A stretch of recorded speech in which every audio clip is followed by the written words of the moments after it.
Clutches are out. We're away racing. Cameron Peterson with a good launch.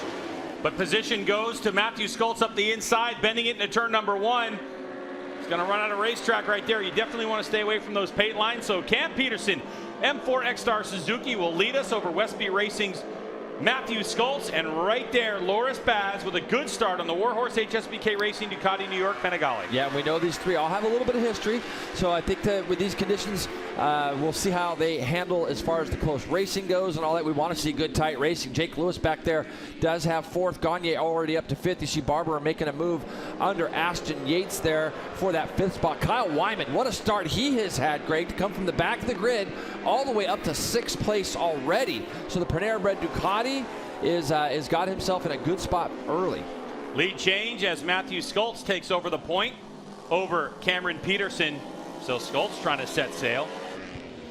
Yeah, and that's really, you know, an important thing is what information he brought back for the team. A challenge for 2nd place as Baz goes down the inside of Cameron Peterson on the brakes into Charlotte's Web, turn number 5. So now Baz is going to try to set sail after Skoltz. That move came from a long way back. Baz was very defiant on where he wanted to put that Ducati, Greg, and got it up underneath Cam Peterson. As they are coming up on Heron. Heron must have started on slicks.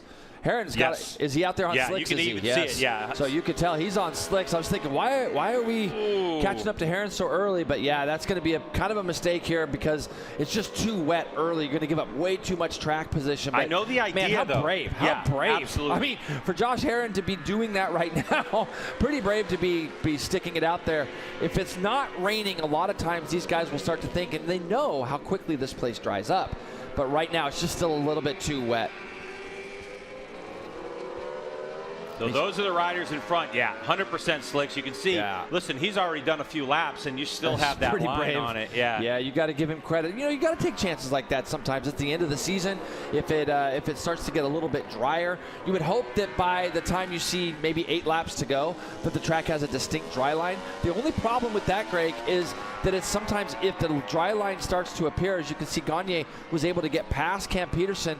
Cam Peterson was underneath Heron down in turn 1 and almost just ran up alongside Heron, but it allowed Gagne to get through. But even when the track starts to get that dry line, you have to go off that dry line to pass, and on slicks that can be difficult too. Looks like we might have a red flag on track. Yeah, I saw the lights just go off in front of our booth here, so not sure what that's for. We've got 5 laps to go. So 12 completed. It's wildlife on the track. Oh, man. So we're not sure what wildlife, but that's probably what we're told. Deer, yeah. It could be. I know I can see geese in the area as well. But wildlife on the track has slowed things down in this one. So red flag out, and that's going to stop racing. And now MotoAmerica has a decision to make. There are rules in place that say percentage of the race complete. The race is complete. But, you know, at this point, Jay, with a 17-lap race, or do we have 12 in the books or not? That's the question. Or was it 11 completed laps by the rest of the field?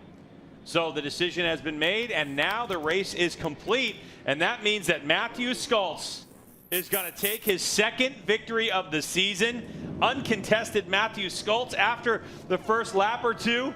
And he's going to wrap it up. Loris Baz is going to finish in 2nd place. And Jake Gagne will hold on to 3rd. Cameron Peterson, 4th. Jake Lewis in 5th spot over Ashton Yates. Well, I tell you, I can't be happier for this guy. Matthew Skoltz has deserved another win this year. Yesterday, what? I mean, yeah, and, right? And he told me, he says, Jay, I just want to get back out there tomorrow, try to win a race for these guys. And he's just kind of finding out now that he's won this race. And you could look at his race pace, Greg, 38s, really consistent 38s, and just grinding out those laps.